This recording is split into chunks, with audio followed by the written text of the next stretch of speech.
Happy Sunday, yogis. Welcome, welcome. I'm so grateful for those of you that join live and for the many of you that watch this on replay. So, last week I delivered a blog post. I was a guest writer on Om Matters blog, and what we talked about there was relationships.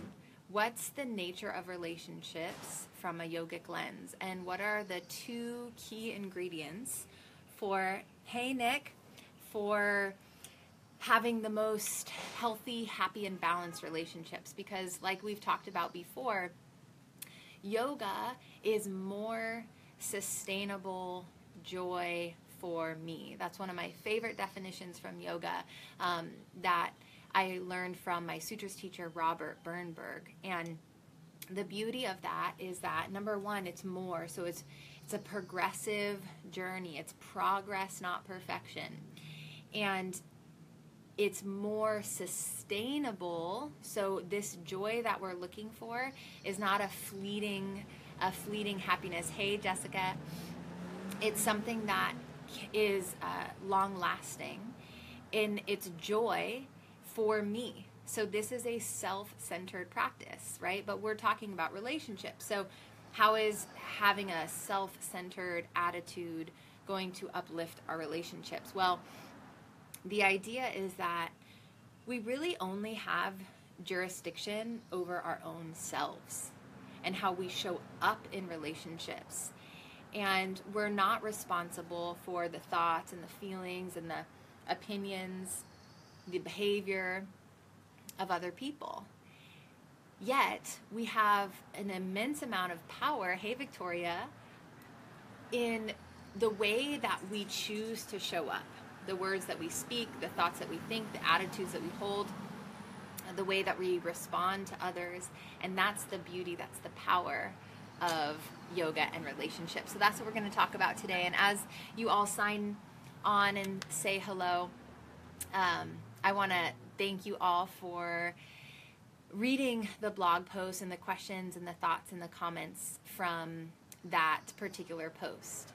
So to start, as we unpack, if you haven't had a chance to read what I wrote about the two key ingredients, we're going to get to that. If you haven't had a chance, feel free to go read that either before you watch this video or afterward. And the first point that I want to make is the nature of relationships from a yogic lens. So there's a model of reality that the Upanishads share. So this is actually not from the sutras, but from the Upanishads, called the Prana, Agni, Mala model.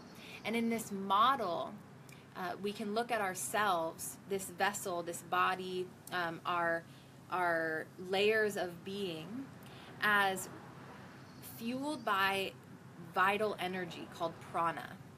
Prana is breath. Prana is food. Prana is that which sustains us, that which animates this machine. And in this model, we bring prana into our vessel, and that prana stokes our inner fire. Our inner fire is Agni.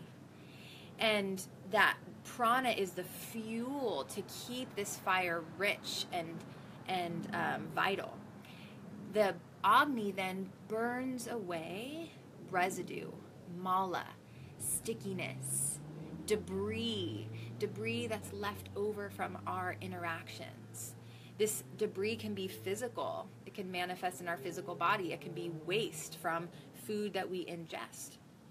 It can be unresolved emotional residue from previous relationships or current relationships. And so when we look at our relationships through this model, prana, agni, mala, then our role in being in relationships is to increase prana, the flow of vital energy between you and this other person you're in relationship with.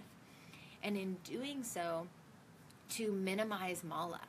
And when mala shows up, then we get to do the work of waste removal. So my teacher Katie likes to talk about this, this heart connection that we have with all of the people that we have relationships. So I visualize it like a cord, and this cord has either lots of energy flowing freely, or just like a clogged artery. If there's mala, if there's buildup, if there's residue, there's resentment, there's old patterns that don't serve you that exist in your heart connection between you and this other person, then there's not a lot of prana that can flow. And so our work is in keeping that relationship vital and healthy, keeping the energy flowing through the way that we show up and our choice to address the mala and to use our practices, use our tools that the sutras provide, that Upanishads provide, that we learn from our teachers, that we learn from our own experiences, to do the work of waste removal in our heart-to-heart connections.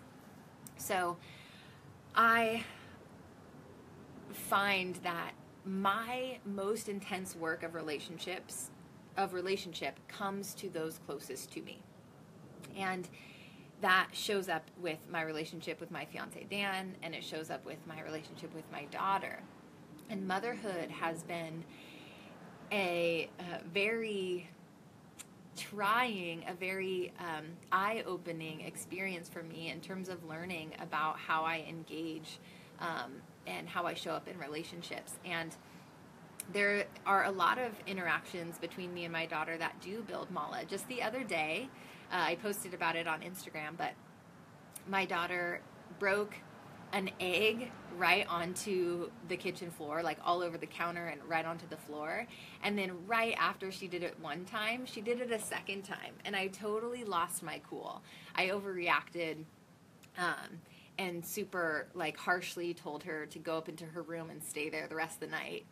And what the miracle is, what the beauty is in my experience of practicing yoga, is not that I always use the tools, right?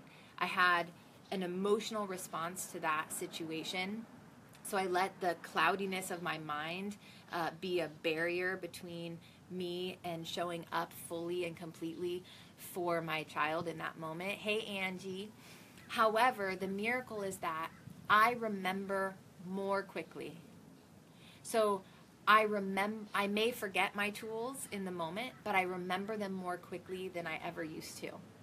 And that's what I celebrate, is the progress. So in that overreaction of having to clean up the eggs off the floor, the gift was that I got to recognize my overreaction. I got to diffuse the emotional charge by going into my room and doing some breath work before I had a conversation with Thea about it, and to do the work of cleaning out that potential emotional residue that built up between us from her choice. So we got to talk it out. And that, to me, is what makes these tools so practical. I'm not interested in, armchair yoga where we just like talk about the theory and what things could mean. What I'm interested in is practical application of these practices that enrich my life, that allow me to show up as my best self in motherhood, in my work, in my friendships, in my partnership. So that's the beauty of these practices to me, is that they show up for us in daily interactions, in the mundane, the seemingly mundane interactions, where we get to shine the light of consciousness, of Purusha, on ourselves, our tendencies, on the moment. And in doing so, we start to diminish the misperceptions and the cloudiness that can build up in our mind. So with this prana agni mala model in mind, of the way that we can infuse prana into our relationships in order to keep the fire charged, hey Amanda, so that we can burn away mala and work to keep this heart connection really clean and clear between us and others, there are two key ingredients that I talked about in the blog post. And the first is praise. Praise is infusing positive energy into your relationships. The beauty is that it's twofold, right? So when I praise, and by praise I mean verbal affirmation, acknowledgement, lifting the other person up with your words, right?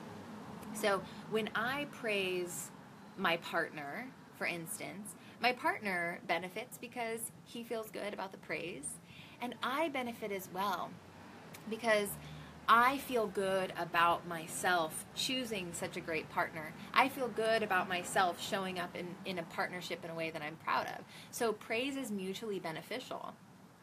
The more praise, the better, man. I mean, when in doubt, more praise, right? Like that is what you can do today in any and all the relationships in your life that you want to nurture.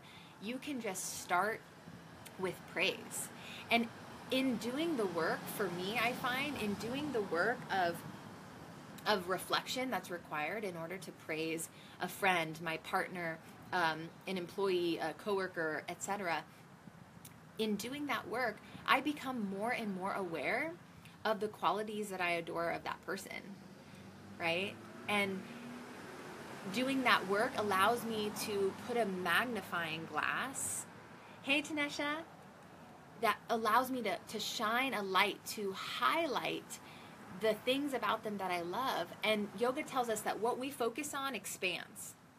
So if I'm focusing on the things that I love about my friends, the things that support me about my coworkers, etc., then I'm magnifying those qualities. And so my experience of that relationship is going to improve, and then the other person also feels enriched. So prana is positive energy. It's deposits into an energetic bank account that you have between each person that you have a relationship with. And so these bank accounts, these energetic bank accounts, we want to keep them in the green, right? And so conflict or residue or mala can be like a withdrawal from this energetic bank account.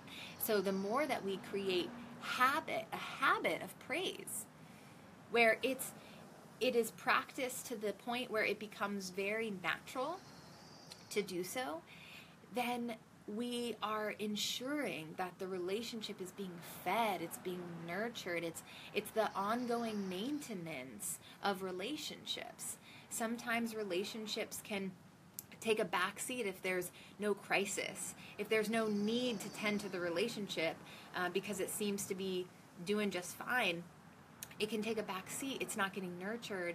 And then when there is a withdrawal, it affects the relationship more so than when there's constantly investments of deposits of energy into the relationship. So that's one of the practices that I'm continually working on to be very specific and very intentional with how I praise the people around me and affirm the things that I notice about them. And I know for me, there's different schools of thoughts, right? Like, I know my teacher, Robert, says that even if it's not true, just start saying it, just start praising. I personally find that these practices are more impactful when I do find something true to praise. And if I have trouble finding something to praise about someone that I'm in a relationship with, that's really good information, because, hey, Elizabeth, that either means that I have some work to do of my mindset if I'm struggling to find anything to praise about this person I'm in a relationship with. Hey, Danielle. And or it tells me that I can take a good long look at this relationship and how it's serving me. Robert shares Jessica Char's teaching that the key to healthy relationships is the appropriate distance. The key to healthy relationships is the appropriate distance. So if you can't find anything to praise about someone in your life, then maybe you aren't at the appropriate distance with that person in your life. You're living with someone and there's constant friction. Maybe that's too close. Maybe your relationship would thrive with a little bit more space, right? So to me, not being able to find a praise is a really good indicator that I have some work to do. I have some reflection, some svadhyaya to do to unpack what it is about either me and or my relationship, the closeness of this relationship that is inhibiting me from finding something to praise about that person. So that's the first key ingredient, praise. More is better. In my opinion, authentic is better, specific is better, and, make a habit out of it. Allow that to be a tapas, a new practice for you. If you don't currently praise as just a way of being, it's not natural for you to speak affirmation and appreciation to others, then I advise you to set a tapas, a goal of a new behavior, a new practice that is concrete and specific. Like, I am going to praise my coworker Susie 3 times a day. And guess what? If you set yourself up for 3 times a day and you forget, but you do it 1 time a day, you're doing it 1 more time a day than you used to do it, right? So that would be my invitation to you, is set a tapas for praise regarding a specific person in your life that you want to nurture that relationship, and then be the observer, just like a scientist, right? Sit back and watch what happens. Are you in constant conflict with someone in your life right now? Start by infusing praise abundantly and consistently and with enthusiasm, and see what happens to that relationship without any other changes, right? So you can start there. And the other of these 2 key ingredients of healthy, happy, sustainable, joyous relationships is making requests. So a request is concrete, positive, and specific, according to my sutras teacher, Robert. So it's positive, concrete, and specific. So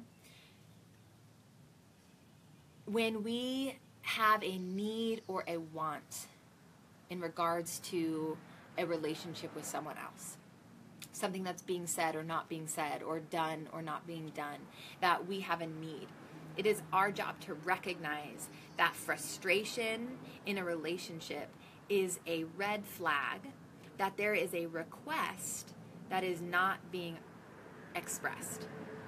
So when you recognize that there is frustration, you have a complaint, so therefore you can turn that complaint into a request, it needs to be positive. For instance, if you really want your family members, or a particular family member or your partner, to not leave dishes in the sink, it's not a request to say, please don't leave dishes in the sink, okay? Because that's not framed in the positive. So what are you asking? What do you want? That's what you get to ask yourself. What is it that I want? What behavior am I looking for? What words am I looking for? And then ask for that. You can ask, it would make me very happy if you would place your dishes in the dishwasher before you leave the house, right? So that is positive. It's concrete. It's a behavior that is easily recognizable. It's not abstract, right? Put your dishes in the dishwasher. It's very specific. Positive, concrete, and specific. If you want your partner to be more affectionate, that is not concrete. More is subjective, and affection is too general. So if you do want your partner to be more affectionate, then you could ask for a frequency of a certain behavior. It would make me feel so loved if every day when you came home from work, you gave me a hug and asked me how my day was. That is positive, concrete, and specific. Okay? So when this request is being made, in particular in the most intimate or close context, hey Anthony, of relationship, before I make a request, it is hugely important that I diffuse the emotion. Because when there is an emotional charge between you and another person and you have a request to make, oftentimes it comes across with criticism, cynicism, sarcasm, complaints, and that is not the way that the other party can hear the request. So it's our responsibility to do the work of diffusing the emotion. And what do I mean by diffusing the emotion? Okay, so it really drives you nuts when your coworker leaves your shared space a mess. And so you come in for the day of work and your shared space is a mess because, so-and-so closed up and now you come into a dirty space. And so you're aggravated, you're heated, you're getting that emotional charge of frustration and whatever other things are coming along with why it's so upsetting to you that your coworker doesn't clean up the shared space, right? So your work of diffusing the emotion could look a lot like a lot of things. If you're a physical person and you want to emote in a more of a physicality way, you can take a walk.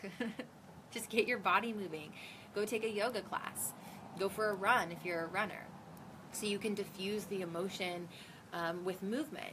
You can diffuse the emotion with a little bit of time and space. You can give your body and your mind some time to process with just a little bit of time and space. You can use breath, pranayama. You can use journaling. You could call a trusted friend or mentor and flush it out before you approach the person, right? So that way, when you do make the approach of making a request, it is delivered with loving kindness and it's delivered with neutrality, emotional neutrality, because the nature of a request is that it is not a demand. So a request can be denied and there's no emotional consequence. If you ask your partner to come home, to give you a kiss every day when they come home from work, and their response is, that doesn't work for me because when I come home from work I'm really tired, then it's a request. There is no emotional consequence for your partner saying no to your request. So if the emotion isn't diffused before the request is made, if the conversation doesn't go the way that you wanted it to go, then the odds of there being kind of a mala moment of frustration or hurt feelings when the request is delivered. So it's our job to make sure that we tend to those needs first. And part of diffusing emotions, in my opinion, is unpacking the why behind the intensity. What is it that you're feeling? Is that important to communicate that piece to the person you're making a request? And obviously all of our relationships are different. The kind of request or the kind of detail that you share with a partner is going to be very different than a kind of request that you would make for a coworker, right? So the other party is free to say yes, to say no, or to offer a third alternative, a compromise. And because it's a request, your response is emotionally neutral to whether they agree to the request or not, or make a compromise. And then you get to respond to their answer according to what meets your needs, right? So you can hold space. If they say no to your request and it's really important to you, then you get to do the work of identifying if that's a deal breaker, or the relationship needs to change in some way, shape, or form to keep your needs met. Because, I like to visualize it like I have my own little sphere, my own little personal bubble, right?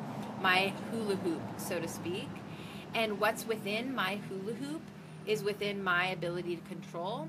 And if it's not my hula hoop, it is not my business. So I have jurisdiction over my thoughts, my feelings, my actions, my responses, right? My attitudes.